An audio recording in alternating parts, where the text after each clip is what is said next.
I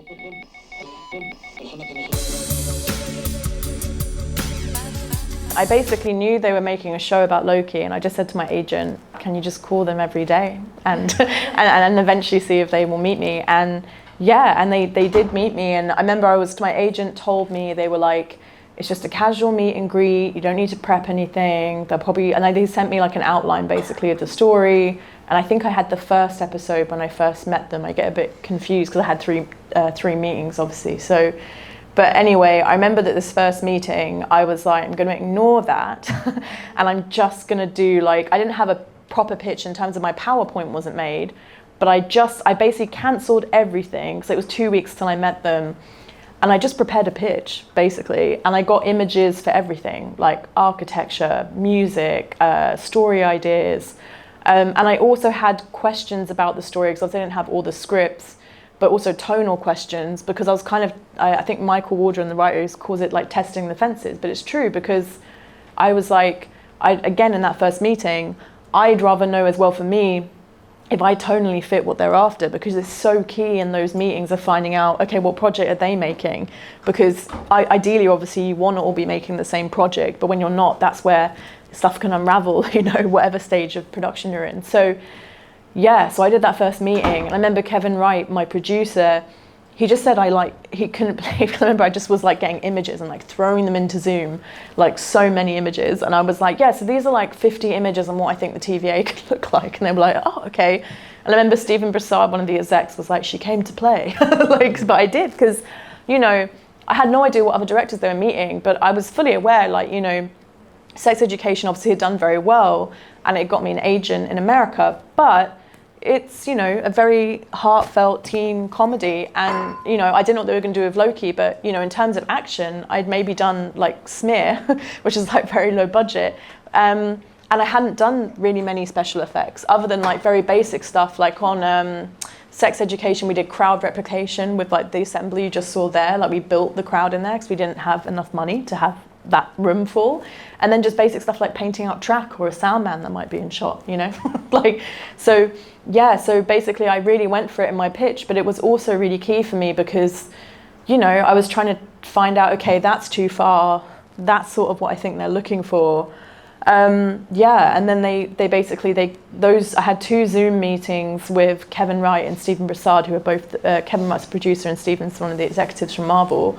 And then that got me to the point where I went to pitch to Kevin Feige and his team, as in like Victoria Alonso and Luis D'Esposito. And was that in person or was that still on Zoom? In person. And that was like, I didn't sleep before I pitched. I remember they flew me out to Burbank, and that was surreal. And and I remember I made sort of what I've done for my other jobs. But this was like a massive one. I had like just a huge PowerPoint presentation with all my images, all my story ideas. And the PowerPoint was really helpful because, I had my notes printed out in front of me. You don't want to be like reading notes like this when you're pitching. You want to like look people in the eye. So, so the PowerPoint almost helped me stay on track for what on earth I was talking about. But yeah, they flew me out there and I just was like, tonally, I think this is really cool. I think this we could push maybe in this direction. I had a special effects reel, because that's the thing. I think some directors, I guess there could be an instinct of, oh, well, I haven't done special effects or I haven't done action, so I'm just not going to talk about it in the interview because it's a weakness. And I get it, you don't want to but I think for me, I'm just always like, well, I'm just going to be really, maybe it's the comedy thing, I don't know, but just really open about it. And but not in a way that I'm not confident and I can't execute it. So special effects, for example, so the first episode, Loki's shown moments from his past. And in the script, it kind of cut to a clip was kind of how it read. So I was like, well, I think a really cool way to do this would be the time stage, have that a full-size human projection, basically, or I guess a god in Loki's case. But so basically I had Minority Report as a reference for Tom Cruise's character when he sees his wife. And it's so painful because she's passed away in that moment. But it's like he can almost reach out and touch her, and it's like she's in the room with him. And again, it's always led by motion. And but it's so effective. And so I said, I think that's what we should do for when Loki sees these memories, and then it won't necessarily feel like a clip show, because I feel like that's almost like the bad version of this that I know none of us want to do. But this is how I think we could make it quite cool. And also just, if you're a big Marvel fan, it's cool watching moments you've seen in the cinema. It's almost like he's the audience. So yeah, so I did that, and I kind of just, and like they knew, like they've seen my work, but I think I figured, well, they're meeting me, so they've got to be interested on some level, you know. So but I knew that there were 2 other directors I was up against, and I just assumed they must be big dogs basically, and they were. That's why I did also so much prep, because I was like, well, I'm just going to cover no stone unturned, you know, and just give them everything from my head basically, and what I would do if I was the director. And how long was that meeting? Was it like hours? It was an hour. So I had to really I practiced it so many times and timed it on my phone, and but I think honestly the way I always pitch anyway is a bit more like a conversation, because I think if it's like, so there's a woman and it's this, it always feels a bit like, oh, okay. But I did it more like a conversation, and I just kind of, to be honest, I asked them questions as I was going through my pitch. I'd be like, you know, this is what I'm thinking. What do you think of that? And just to see what, you know, Kevin Feige's taste was and his team's taste was. And it was really helpful, I think. And I don't know, I just always prefer pitching like that. I think it's nicer. Yeah, because the danger also can be that you end up monologuing, and what you want is to find out from them, rather than them kind of being stone-faced. You want them to... Yeah, exactly. So obviously you're working with some quite big stars. In this, something that I read that Tom Hiddleston said about you. I'm not going to read the whole quote because it's very flattering. But the thing that he said was that you came in with a take on the emotional resonance of it for his character, which is what, I don't know if it was what sold him on you solely, but it sounded like he did a pretty good job, which was that it was about Loki going through this idea of self-acceptance. Yeah, so I think it's like everything, I always approach it with if you strip away all the bells and whistles on this, because I think, to be honest, all good genre and all good sci-fi, you can, obviously you want the amazing world building, but it's what is it saying about society? Because for me, and I'm sure all of you would agree, the best sci-fi is what comment is it making? And I thought that was so interesting, and particularly in the Marvel world, you haven't got to spend this many hours with one of their characters yet. So I thought that to me was so exciting. But yeah, it was amazing working with all the cast. And obviously when we were auditioning for Sylvie, I was like, oh, well, I think Sophia would be really good. So, and she basically was about to have her son.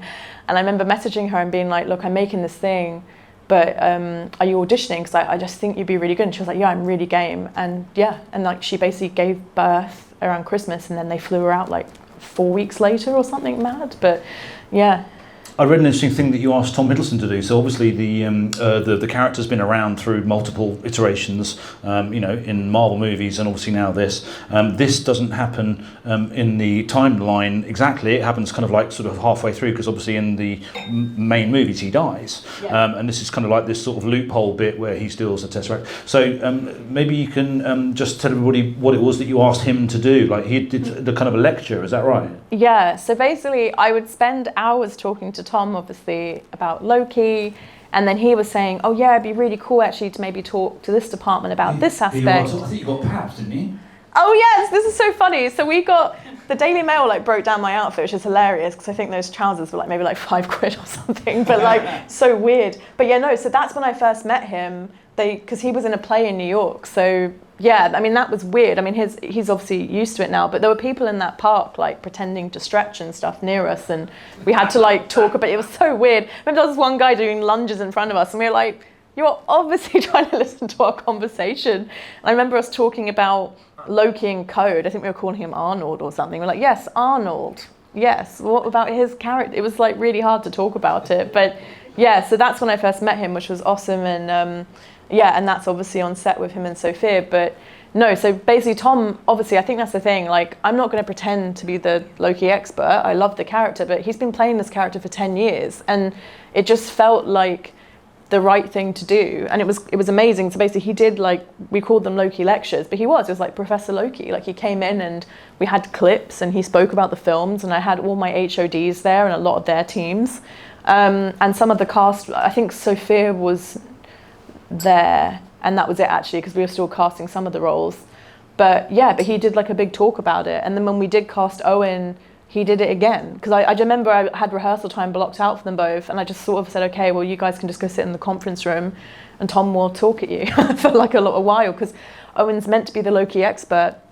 And so again, you have the Loki expert in Tom. So yes, it was amazing. I don't know, I've always been very collaborative with my cast, and I think I've always admired directors that are. I think that's what I kind of want to do. Like, I like working, for example, with Sophia. Like, I'd love to work with all the cast from this again. And yeah, and I think I always build in rehearsal. On this, for example, we did a lot of rehearsal with our scripts, and like, you know, we tweaked dialogue and shift things. Like, Owen in rehearsal would improvise something and then that would go in the script. Is there leeway for that? I mean, like, I was aware that there was, obviously, you know, you've got a schedule, you've got to make your day, you've got a first AD who's looking at, you know, what you're doing. So, you know, is there leeway for you to go, you know what, guys, I think that the end of the scene really should be X and not Y, and then you have to like go, don't you then have to pass that up a chain of approval on something this size? Yeah, so there's approval, but we just did it in rehearsal. That's kind of why I did it, because I thought, well, because our schedule was tight filming this, and you know, because we're doing something that's looks like a Marvel movie but on a TV schedule, and obviously normally on a Marvel movie you'll have like a day to shoot some of your sequences, but we were filming them like how you would in television, so it was fast. Yeah. And a lot of my crew actually, like Autumn, my DP, who's amazing, her background is in indie films, and I think that was so key because she could shoot quickly and her crew were fast, whereas maybe if you work with a DP that's done very high-end stuff only, they might be like, well, I don't want to work that quickly. And I think that was really key for me with all my HODs, was kind of finding people that were rough and ready, but also again creatively thinking about ways that we could like make our budget work, because like Kazran, my production designer, he's also a filmmaker. And I think, and so funny, like it's such a genius. I mean, all of them are amazing, but I think that was so important with like all my collaborators, honestly, and just, yeah, sorry, I hope that's answered your question. I was just going to say that just a very quick sort of like technical thing. Like, did you get to this? I don't know whether this would be something that is dictated across all of Marvel, but do you get a choice on things like camera, lenses, like, you know, like so what did you shoot on and what did you use? Yeah, so I say yeah, and now I can't remember. So bad. But Autumn basically chose the camera. We shot on the same camera as we shot on for Sex Ed, which I think was the Sony Venice. I think that was correct. But we had like our lenses though were specially made. Like Autumn got those, like she was looking at the Blade Runner lenses, but I know that they made them for her. Like, yeah, so they aren't available, I guess, but yeah, but she did that, which I thought was pretty cool. But again, I think that's just how I am as a filmmaker, to be honest. Like, I'm not like super technical. I'm technical in some ways, like I'm good at doing stuff for not much money. Like, for example, like I said on Rest Stop, I filmed those fairy lights in my room and knew I could comp those and make them look like cars. But in terms of like some of the more technical stuff, I tend to just talk in emotion and film scenes, and Autumn like loves movies. So we would just be like, okay, well, let's make this scene feel like, so for example, like The Outsiders in episode 5, when they're all standing on the hill, that was our reference there. Right. But I think that's always like how I'm gonna talk to my DP, because also, I think there's this thing with directors where there's this, especially technical stuff, I find that sometimes people have a focus, I guess, in one area. I'm definitely like lean in like the acting and story area, like I know that's my strength, but I think the real key thing is knowing, okay, I'm not super technical, but Autumn, she's an amazing DP. So like, you know, I can work with her and say like, this is what I'm thinking, this is the kind of framing I'm thinking, and then she'll show me like, okay, well, this is what the look could be. And obviously on something like Marvel, you do camera tests. So when we had these lenses built, we did camera tests, you do tests for the costume, like everything is tested. And likewise with those rehearsals I did with the actors, I felt that was important because our schedule was so tight. It meant that rather than have these conversations on set where then I'm gonna lose a lot of the day, I'll have them in rehearsal where it's more relaxed, and then they feel heard, you can get their ideas into the script.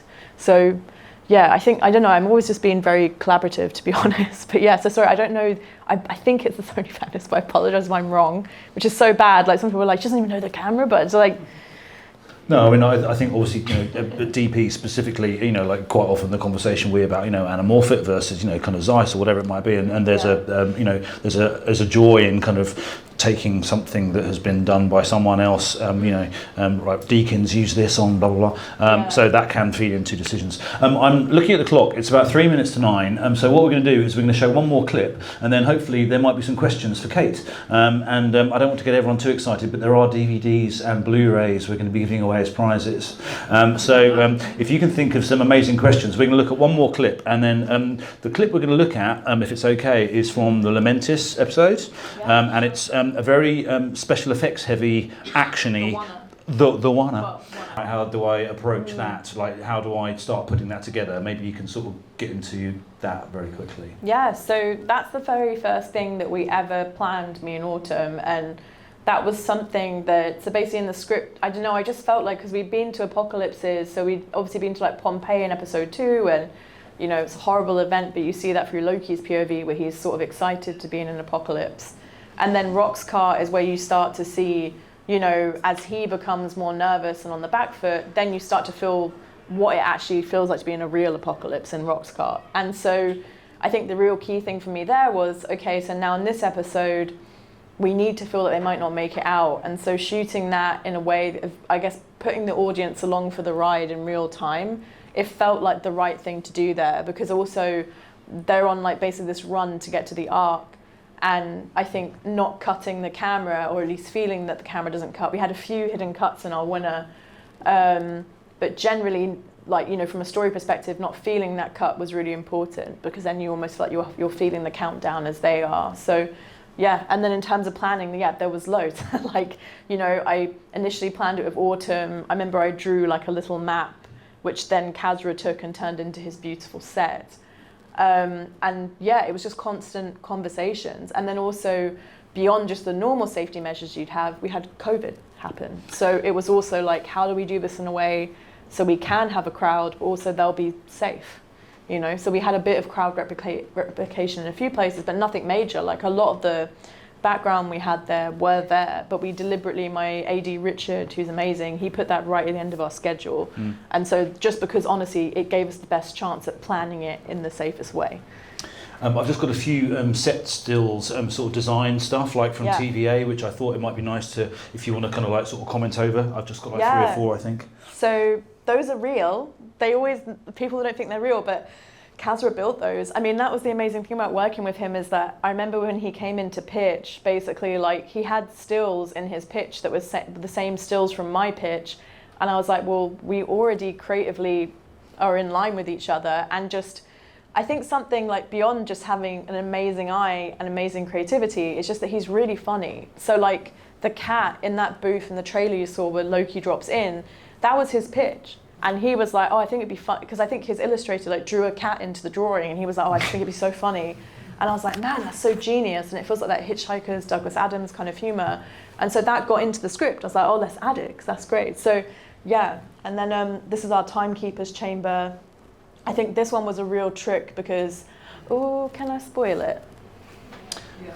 Yeah, I was going to say that obviously, like, you find out they're not real, right? They're like kind of Disneyland animatronic robots is what they're meant to be. So I think the real key thing for me in Autumn was, okay, well, let's fill it with smoke and make it dark shadows. And I should also say, like, when I pitched initially to Marvel, I used film noir as like a reference because, you know, it's a detective story. Sylvie, the villain, is attacking from the shadows. And I was like, I think we should film it like an old school detective story, like actually bring that to the color palette, which Kevin Feige was like, oh, I hadn't thought about it like that. So yeah, but so we went very heavy in that direction here because obviously you needed to see them enough to see them talking, but I needed the audience to believe they were real until the point where you realize they're not real. So I think that definitely was built into our lighting on some level creatively, and also just we, you know, loved this color palette. We hadn't got to do something like this before. And how big is that set? I mean, it looks like huge.